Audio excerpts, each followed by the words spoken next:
ഇന്ന് നിങ്ങൾ പാറശാല മുതൽ മഞ്ചേശ്വരം വരെയുള്ള ഏത് പഞ്ചായത്തിൽ പോയി ഏത് വാർഡിൽ പോയാലും പാർട്ടിയുടെ പ്രവർത്തനത്തിൻ്റെ ഒരു അച്ചടക്കം, ചിട്ട, ഒരു സിസ്റ്റം നിങ്ങൾക്ക് മനസ്സിലാവും. ഇത് വരും തെരഞ്ഞെടുപ്പുകളിൽ കൂടുതൽ കരുത്തുറ്റതാവും. ഇപ്പോൾ തുടങ്ങിയിട്ടേ ഉള്ളൂ. അതിൻ്റേതായ ചില കുഴപ്പങ്ങൾക്കുണ്ടാവാം. പക്ഷേ വരും തെരഞ്ഞെടുപ്പുകളിൽ കൂടുതൽ കരുത്തുറ്റതാവും. BJP ഇനി കേരളത്തിൽ BJPയെ തോൽപ്പിക്കാൻ, പ്രതിരോധിക്കാൻ കോൺഗ്രസിനും CPM-നും സാധ്യമല്ല.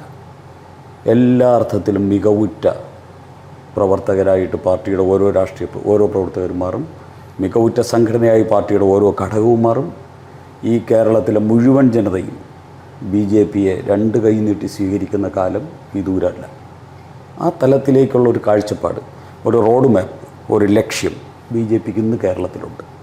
അത് കേരളത്തിലെ രാജീവ് ചന്ദ്രശേഖരൻ്റെ നേതൃത്വത്തിലുള്ള കാഴ്ചപ്പാടും മാത്രമല്ല, അതിന് നരേന്ദ്രമോദിജിയുടെയും അമിത്ഷാജിയുടെയും കേന്ദ്ര നേതൃത്വത്തിൻ്റെയും കൂടെ കാഴ്ചപ്പാടുമായിട്ട് ഇൻ്റഗ്രേറ്റ് ചെയ്യുമ്പോഴാണ് ഈ കാഴ്ചപ്പാട് യാഥാർത്ഥ്യമാവുന്നത്.